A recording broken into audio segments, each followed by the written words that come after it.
अल्लाह पाक के फजल करम से शेर अफजल खान मरवा तो आज़ाद हो गया। आप लोग देख सकते हो लाइव मनाजरा इस्लामाबाद से शेर अफजल खान मरवा तो अल्लाह पाक के फजल करम से और आप आवाम की दुआओं से शेर अफजल खान मरवा को आज़ाद कर दिया गया।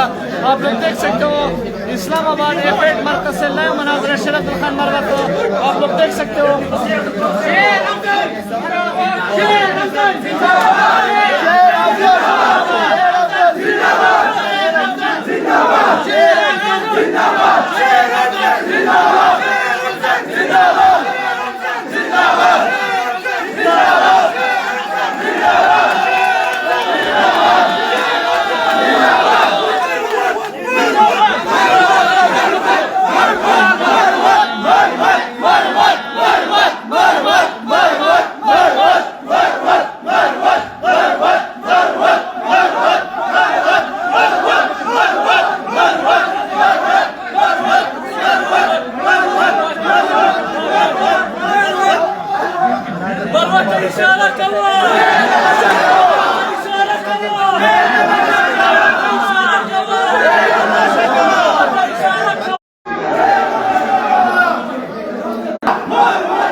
बल्कि